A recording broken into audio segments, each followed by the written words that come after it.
scathing Justice Department Inspector General report. We'll bring it to you when it happens. Among the many new revelations, the IG report blasts former FBI Director James Comey for how he handled the Hillary Clinton email probe, saying he broke protocol. The White House is responding to stunning developments. The president was briefed on the IG report earlier today, and it reaffirmed the president's suspicions about Comey's conduct and the political bias among some of the members of the FBI. Outnumbered.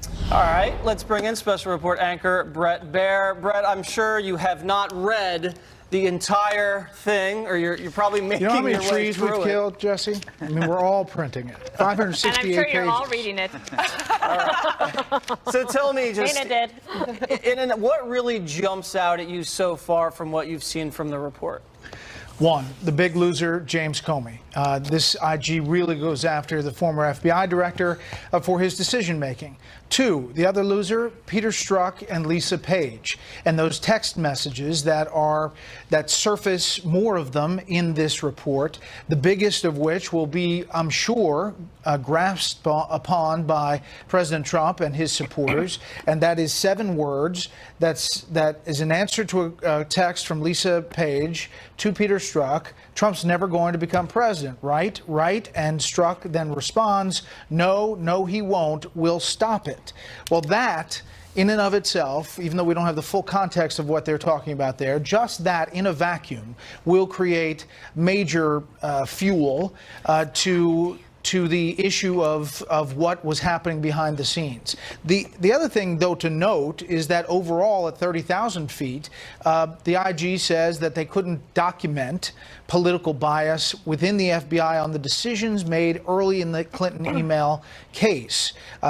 It does raise questions, though, about the bias that they did find and how that affects the case after July, when the FBI Director Comey comes out with that news statement. Yeah, and it seems like the report really tees up the next IG report about the Russia investigation, especially off of these new Page Strzok texts. Let's take it around the table. Kimberly Guilfoyle. All right. So, Bret, I think there was a lot of, people saying there's going to be significant evidence in here. It's obviously quite voluminous. But in terms of the level of discussion that preceded this, do you think that the takeaway, what you're hearing from behind the scenes, is that this was something that they overpromised, underdelivered, or how would you characterize it?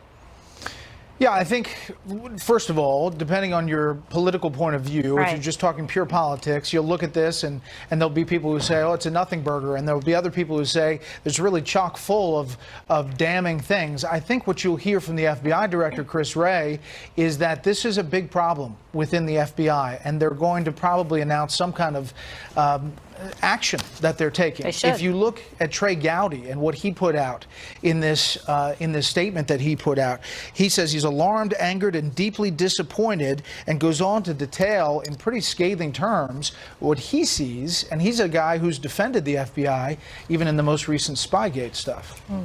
Well, Juan Williams took a really good day to take off, and we have Marie Harf in his place. Marie, take it away. Hi, Bret. Well, Jim Comey already responded in a New York Times op-ed where he endorsed the IG's efforts but said he disagreed with some of the findings in it. What do you think's next for Jim Comey? Does he keep speaking out? Does he go quiet? Is he investigated further by DOJ? What happens for him next? I bet you he kind of goes into the night. It's interesting that he's out of the country at the time the IG report is coming out. He obviously made his rounds on the media, including on Special Report. He made the book tour. He kind of laid the groundwork for his defense, and obviously has this letter to the New York Times. But the stuff in here suggests that he made some big mistakes in the eyes of the Inspector General of the Justice Department. And no matter if you look at it from a Clinton perspective, that there are folks who think he cost Hillary Clinton the election, or a Trump perspective and how he dealt with President Trump after the election. I mean, he took it on the chin. I mean, they said he committed serious violations of FBI policy and process, and then damaged the credibility of the investigation and the institution itself. So pretty tough stuff coming out of the IG report. Dana? Well, Bret, in James Comey's statement in reaction to this right away, first a tweet and then an op-ed in the New York Times, he says, look, I respect the IG. I think they did a great work here. Reasonable people can disagree, so he's moving on. Now, the Strzok's attorney, he did put out a statement as well, but he didn't address these text messages, and I'm curious if you think that that might happen. And then my other question is, Michael Horowitz, the Inspector General, had a lot of bipartisan support, lots of credibility across administrations. Congressman Ratcliffe said today that he has read the report, he's been briefed on it, and he still maintains confidence in Michael Horowitz, which I guess means that this next IG report, which is on the actual Clinton emails themselves, and that investigation would at least have some credibility.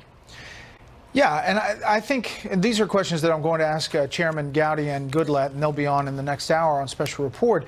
I think that there is a lot here that tees up, as Jesse mentioned, the next iteration of the IG's efforts. And the second text, the part that says, no, he won't be president, we'll stop it, that was just released in the past few days, weeks.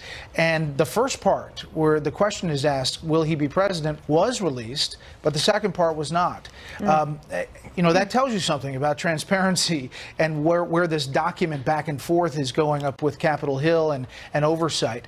I think, to your point, people will look at this, and there'll be Republicans who look at it and say it just didn't deliver, and I think others will look at it and say there's a lot in here yet to be mined. Yeah. Okay, and now from the Five's Inspector General, Yes. Greg Gutfeld. This is a stunning read, Brett. It's blowing my mind. Hey, I heard a rumor that the FBI is going to change their name to FWB, Feds with Benefits. Is that true? There is a section in Yes. the IG report that deals specifically with that, about tickets from media organizations and invites to golf outings. And Yes. Yes. I do have a serious question. There was a part there where we found out that Comey used his private email to conduct, I think it was non-classified business, which may be why he couldn't damn Hillary for doing the same thing, because it's like mutually assured destruction. Everybody's guilty of doing the same thing. Could that be part of the reason why he decided not to Punted. proceed further? I tell you what, you're trying to be funny, but these are I'm two serious. really good nuggets of the report that had not been kind of put out there. Comey is using a private email, even though it's unclassified, to deal with the email investigation of Hillary Clinton. And the IG says that's not a good thing. I've got the Gutfeld diaries over here, and I've been looking through them. Frightening. Oh, no, sorry. You're on page 70. All Am right, I really? Brett. Yes. You don't want to be in Gutfeld's diary. That's Yes. the last place you want to be. But nice job with the interview the other day of the president. Yeah, very And nice. we will be looking forward to 6 p.m. for another great special report. All right, see you guys. All right, Kimberly, Yeah. like we talked about, some of these nuggets that are coming out, and it's going to take probably another 24 hours to get all of them. Her emails were penetrated by a foreign agent. And that we really didn't know, because Comey himself said it was possible that that happened, and now we learn that it actually did happen.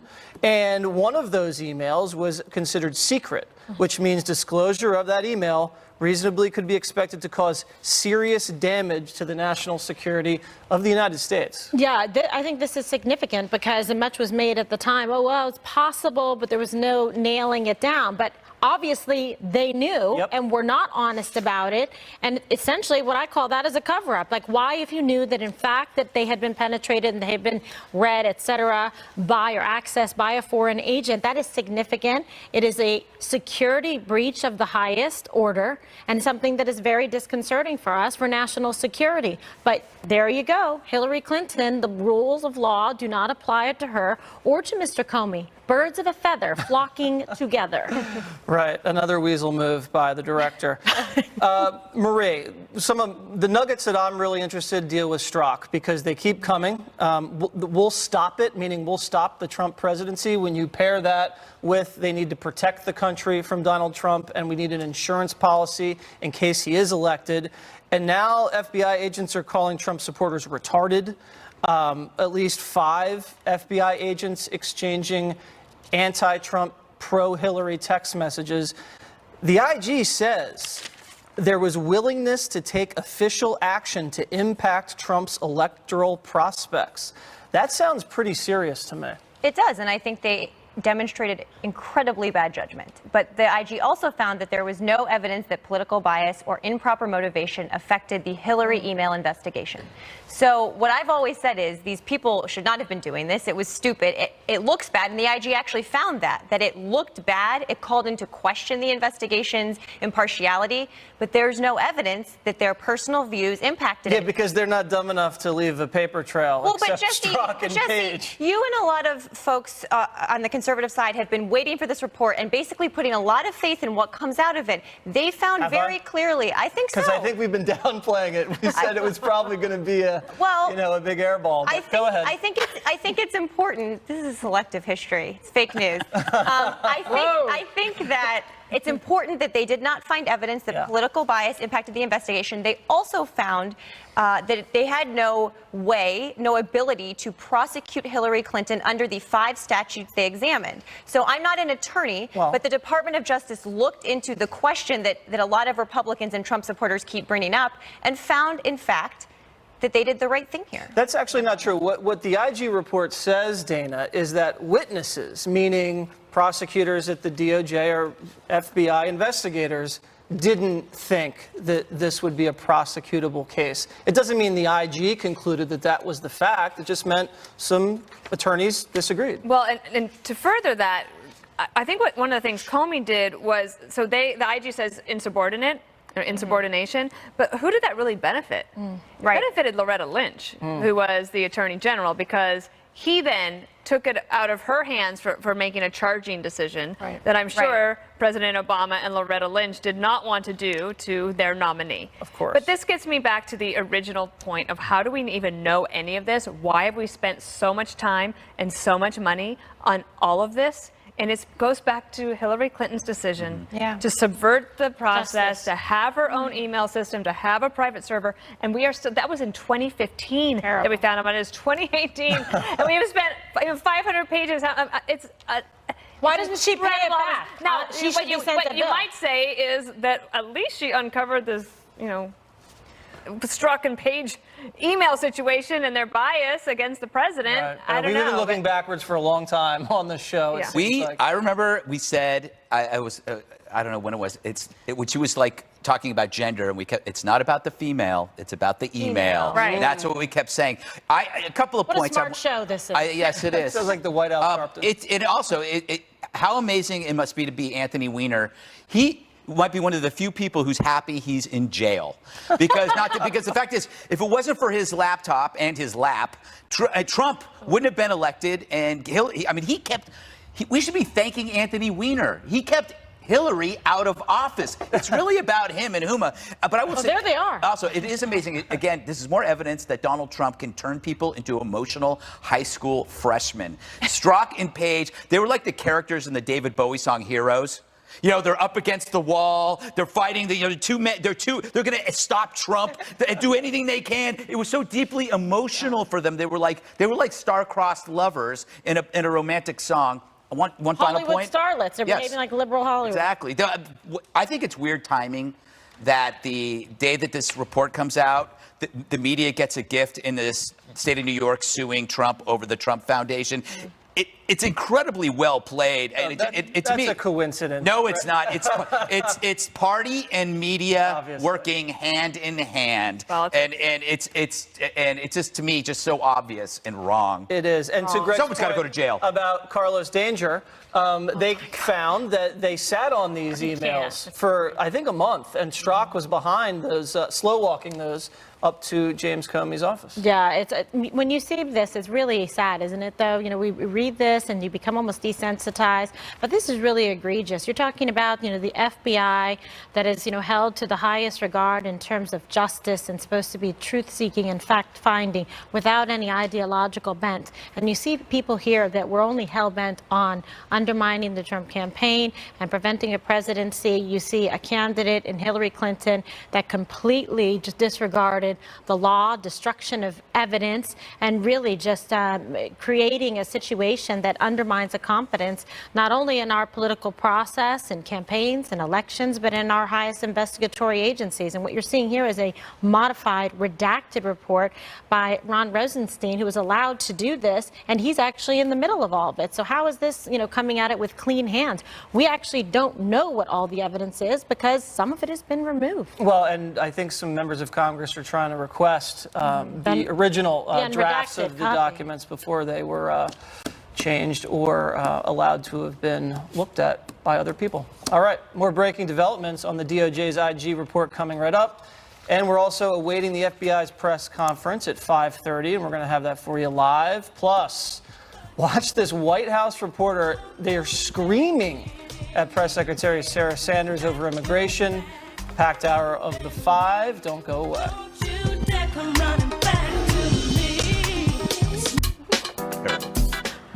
A day after President Trump labels fake news the enemy of the country, White House reporter Brian Karem loses it on Press Secretary Sarah Sanders over separating undocumented children from their parents.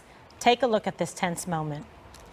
Come on, Sarah, you're a parent. Don't you have any empathy for what these people are going through? They have less than you do. Guys, Sarah, come on, settle down. Seriously. I'm trying to be serious, but I'm not going to have you yell out of turn. Jill, please It's call. a law, and they have, these people have nothing. Hey, Brian, I know you want to get some more TV time, but that's not what this is about. If I want to recognize you, go ahead, Jill. Honestly, answer the question. It's a serious question. These people have nothing. They come to the border with nothing, and you throw children in cages. You're a parent. You're a parent of young children. Don't you have any empathy for what they go through?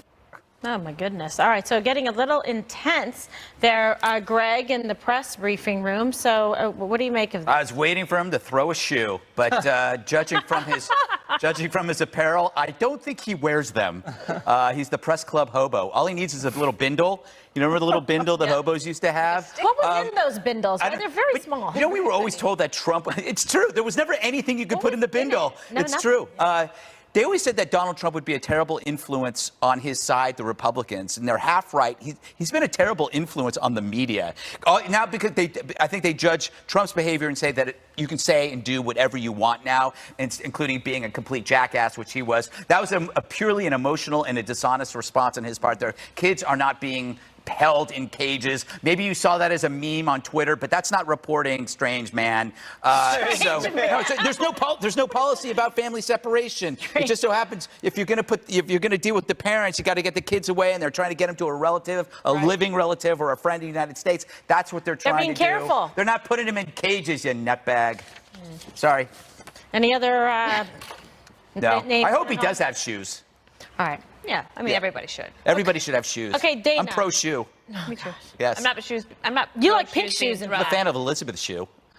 Should we move on? Adventures in babysitting. Yes. Let's go to some common sense and intelligence, shall we? Well, I do think that this issue of children being separated from their parents is one that you can go through all of the policy points, and it's quite logical. You can see the laws, the executive orders, how HHS, Health and Human Services, and DHS, Department of Homeland Security, tries to deal with this issue.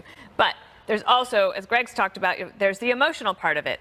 And it is strong, and you have it running rampant. I do think the White House needs to get in front of this a little bit, because he wasn't just being a jerk. The people are like, are you kidding me? You are ripping babies out of the arms of their mothers, and this is crazy. And just to say, like, you're ridiculous, that's fake news. I actually think that online in particular, this is spreading quite rapidly.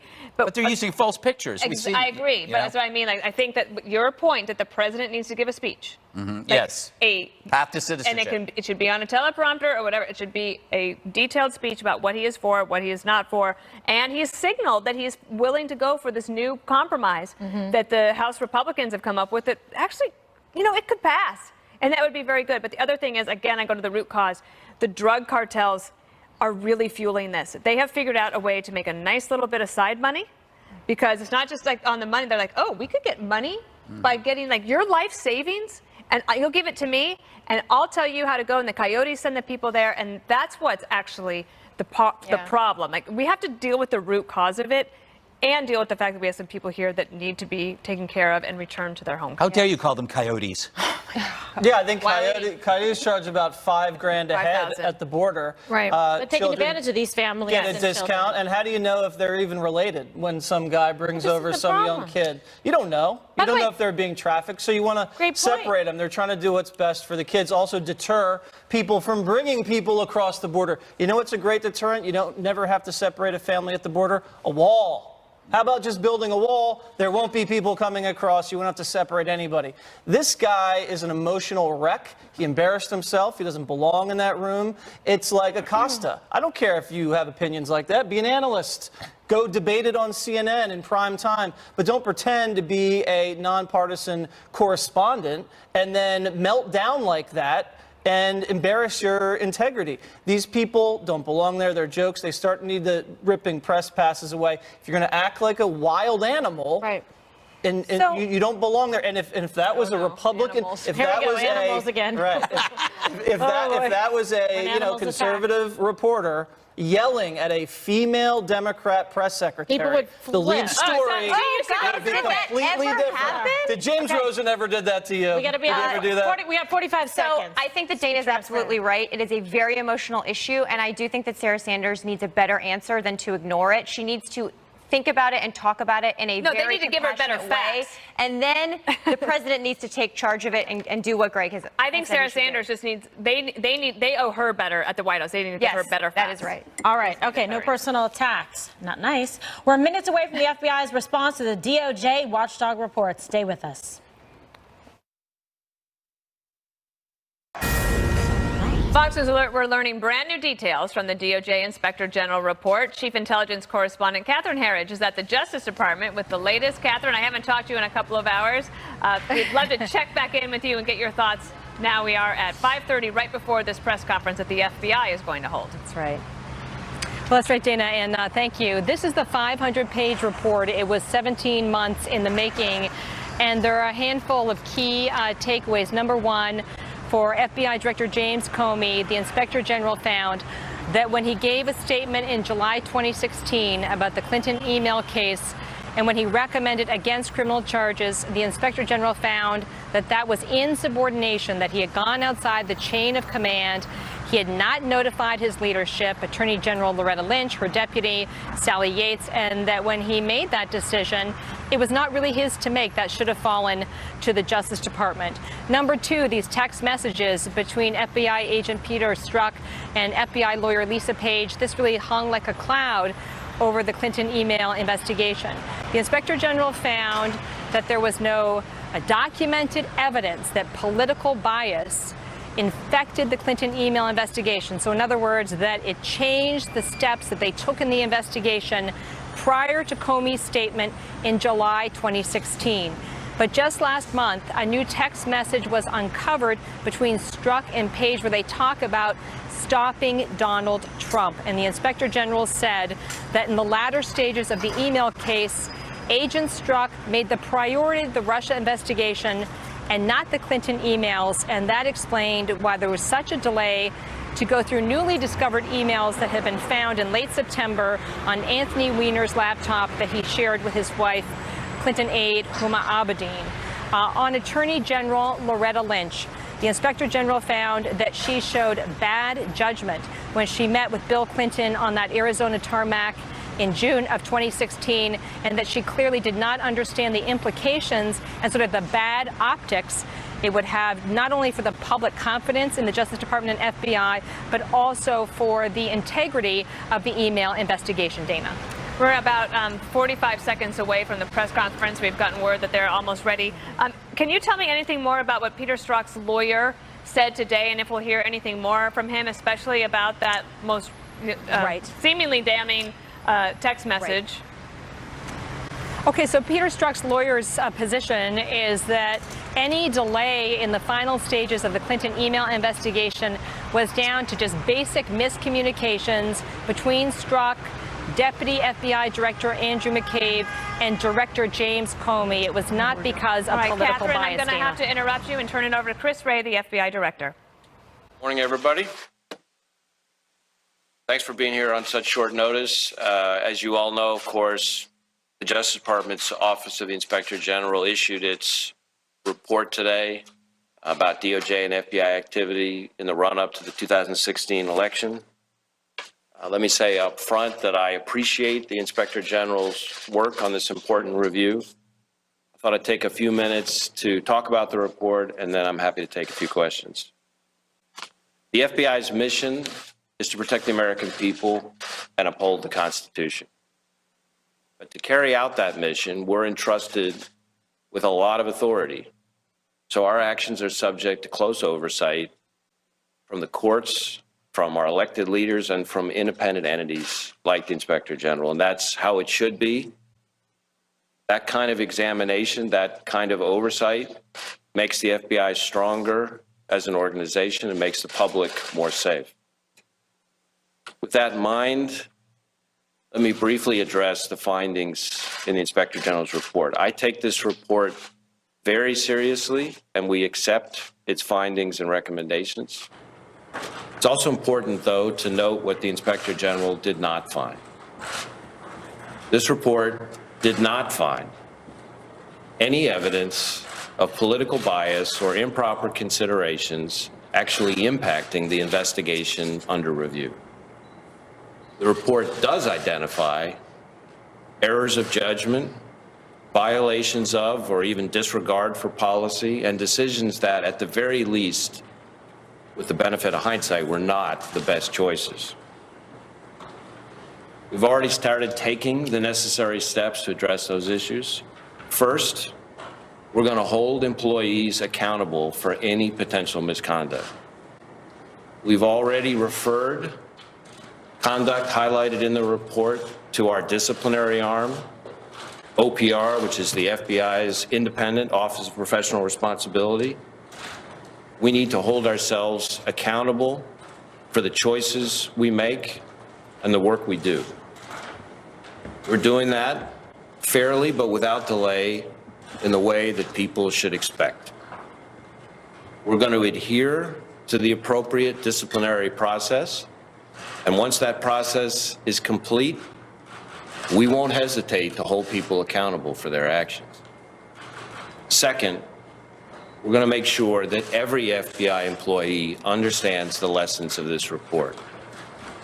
Because change starts at the top, starts with me, we're going to require all of our senior executives from all around the world to convene for in-depth training specifically focused on learning the lessons that we should learn from this report.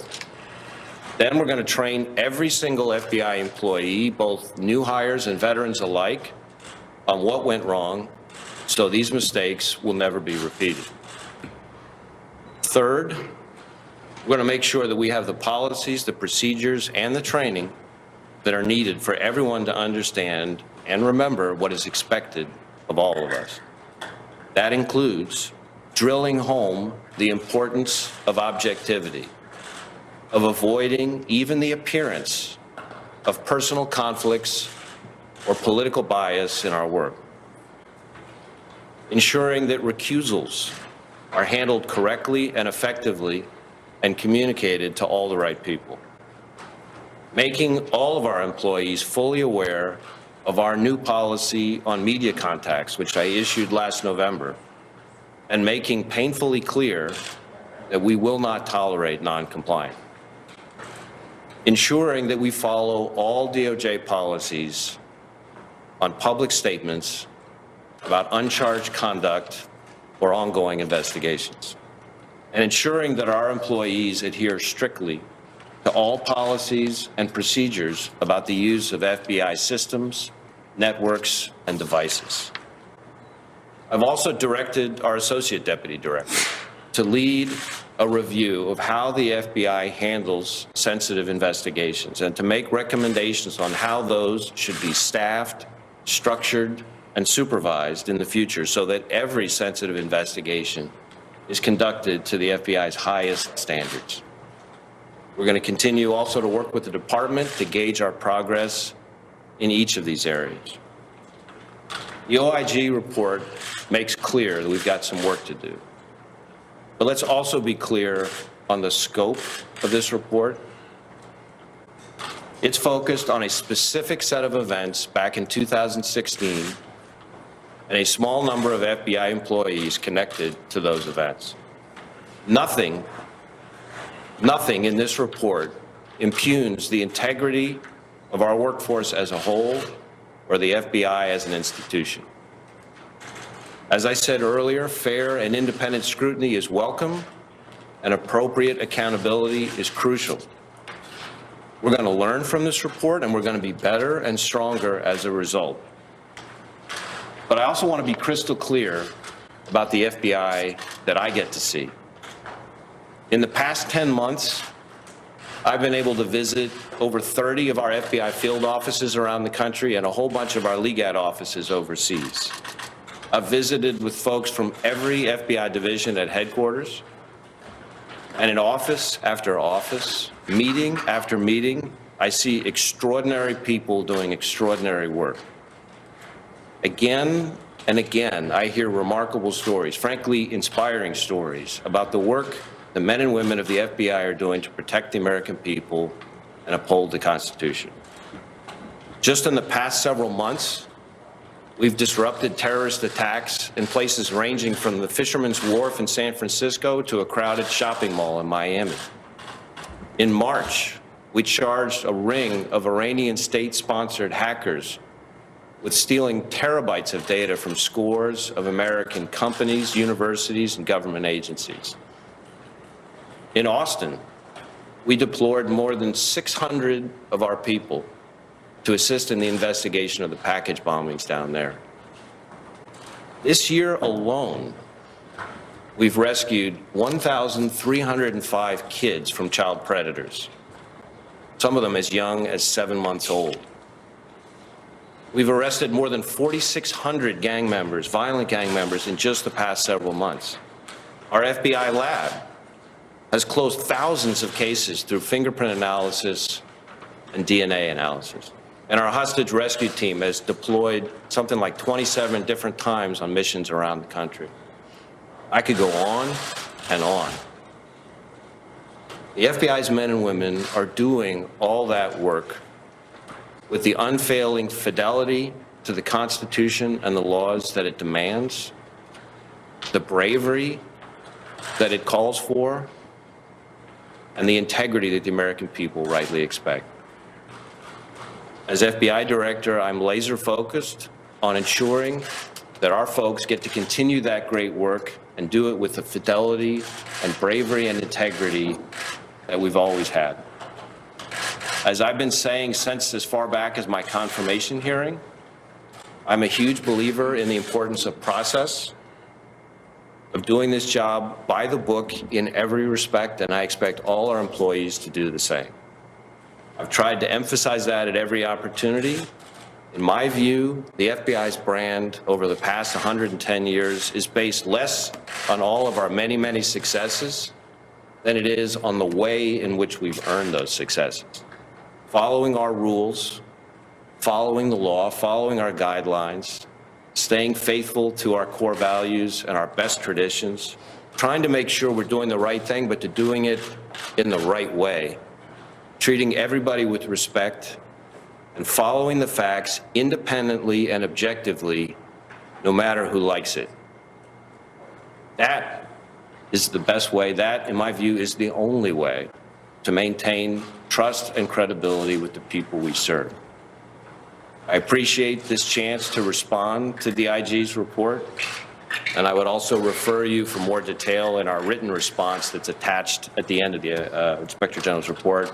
And with that, I'm happy to take a few questions. Director Wray, which counsel in particular that's singled out in the report has been referred to OPR? What are you referring to in particular? I can't comment on any specific personnel matter. I would just say that there are a number of instances in the report where there's conduct that's highlighted. We've had that referred to our, as I say, our disciplinary arm, our OPR. There's a process for that. It's a tough process. It's a rigorous process. And we expect that process to be followed. And once that process is complete, we won't hesitate to hold people accountable. Yeah. Just to follow on that, I know you can't talk about the specific conduct, but here it does say that Director Comey, Lisa Page, and Peter Strzok all use personal email accounts, but only Peter Strzok is being referred for an investigation to see if that's in violation of policies. Is that investigation ongoing, and are there any individuals besides Peter Strzok who are being investigated internally?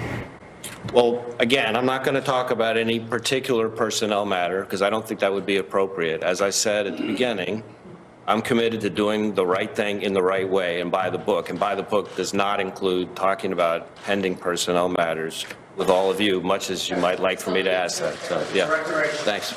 Hi, Director Josh Gershon with Politico.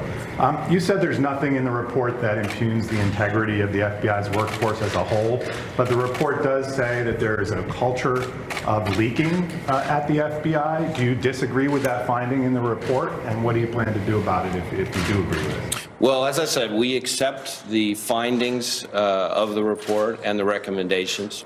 We're doing a number of things on that regard. First, we issued a new media policy that's much stricter and much more clear than what had been in place before.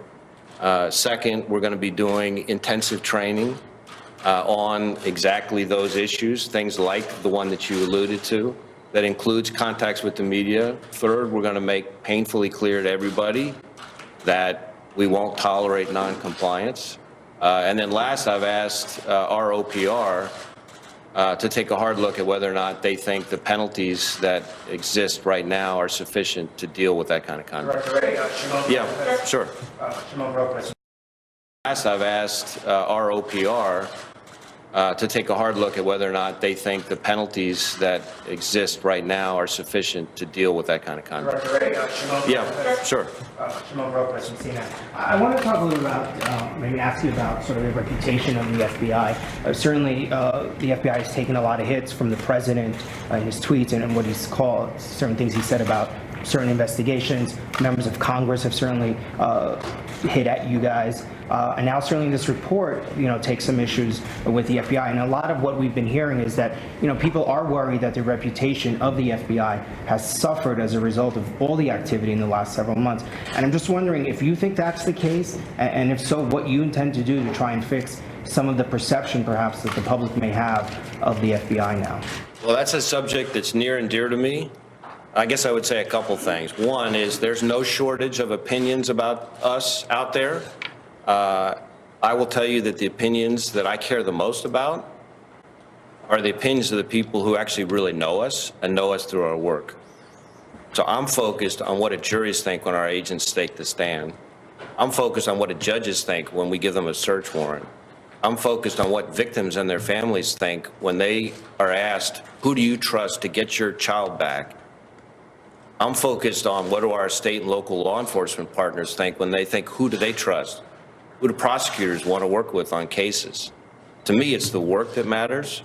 If I look at things like that, I look at how our recruiting is doing. I look at how our retention is doing. Our recruiting, we get about 12,000 plus people, for example, trying to be special agents every year. Our admission rate, our selection rate, 5%. That's better than the admission rate at Harvard, Yale, Princeton, or Stanford. And it's not a fluke. We just recently hired a whole new crop of honors interns. So the young people coming out of college who have lots of choices about what they want to do with their careers. We had the highest number of applicants we've ever had for our honors intern program. You want to know what that admission rate was? 5%. So I look at things like that. I look at what people think when they know us, and I look at what people think when they express their views through their actions. I look at our attrition rate. Our attrition rate in the agent population in the FBI is 0.8%. So in my view, the views that matter, the opinions that matter, are the views of the people who know us through our work. And when I go around the country and around the world and I talk to our partners and I talk to the victims and I talk to the people who know us, our brand's doing just fine there. Thank you. When you read this report, if you could sum up your reaction and your from having read it in one word, what is that word, and how would you describe your emotional reaction to it? Disappointed. Why? Yes. Why disappointed? Have you ever used a personal email address for any FBI business? Not that I can think of.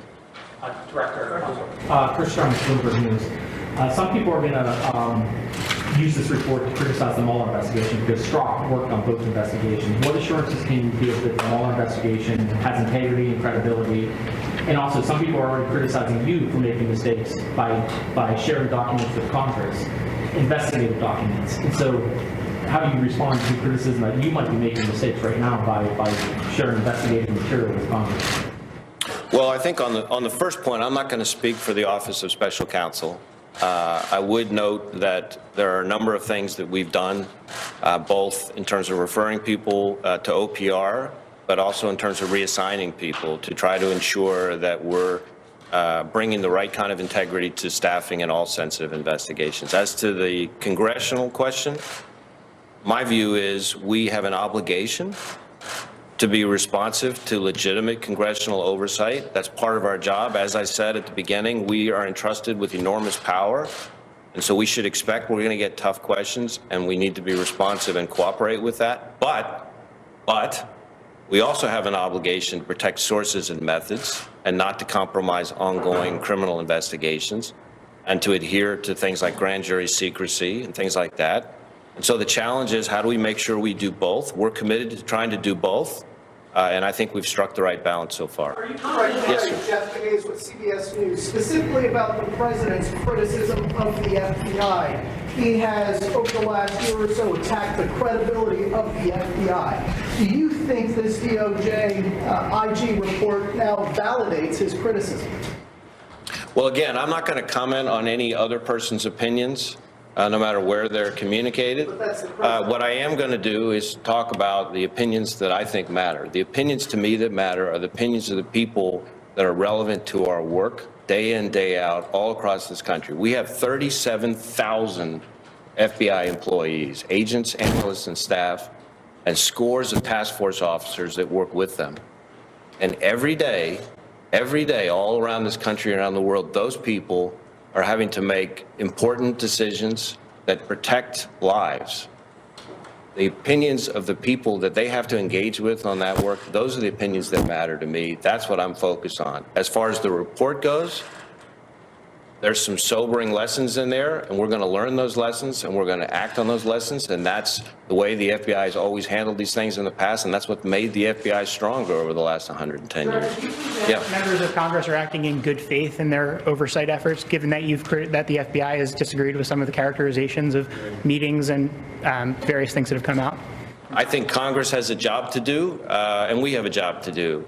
And together, we're trying to work through the various issues that are presented by the tensions between congressional oversight and, as I said earlier, protection of sources, methods, tradecraft, ongoing investigations, and things like that. We're committed to trying to work through those things with Congress. Yes. One more question. One more question. Yes. I know you don't want to identify the people who are involved or have been referred to OPR, but can you tell us how many have been referred to OPR as a result of this report? I can't.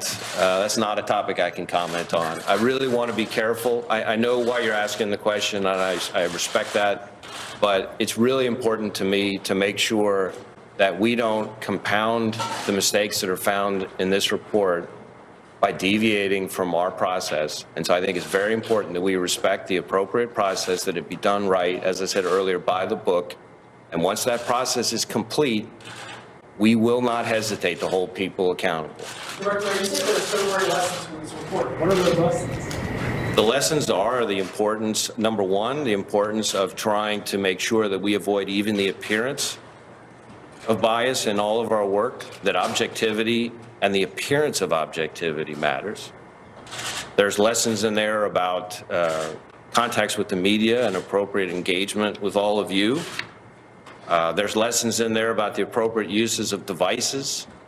There's a number of things, and the IG has a number of, I think, 9 recommendations at the end, and I think those are the lessons that we're trying to learn from this report. And we take it very seriously, and we accept the findings and the recommendations. Thank you, everyone. Thank you. All right, that was Christopher Wray. He's the FBI director talking about the IG report from the Justice Department. One of the things he said is that nothing in this report impugns the integrity of our workforce as a whole or the FBI as an institution. And then while we were watching that press conference, Hillary Clinton decided to weigh in. So I think we have a tweet from her. let's see, we have it here. So Kyle Cheney is talking about how Comey used a personal email address to do some business, and Hillary Clinton writes 3 words, but my emails. And Greg, you were sort of alluding to this earlier. Yes, it was a question I posed to that young man, Brett Baer. You know what's funny about what Hillary's doing? That Christopher Wray brought up tons of examples of the great work that the FBI does, all these cases that they've solved, and it underlines the tremendous amount of wasted energy and time invested in this scandal because of the tweeter Hillary. But my emails, but your emails are the reason why this is happening. Yeah, exactly. Oh, go to the woods. And stay there, and Jesse will find you. I've already tried to hunt her down. She was nowhere to be found. I like this guy. He's a straight shooter, Chris Wray. He had to protect his agency. That's fine. He's going to take disciplinary action, probably against Strzok. I mean, this guy is a total catastrophe, and he's almost single-handedly, besides Comey, destroyed the reputation of the FBI. And they're going to retrain everybody and tell everybody not to leak. That's good. But the bottom line is, Hillary was never going to be charged. The Obama DOJ, they were never going to charge her. Hillary always skates. Bill Clinton always skates. She was the most powerful woman in the world, about to become president. They're not going to charge her, and that was never, ever going to happen. Comey should have made Loretta Lynch do it then. Yes.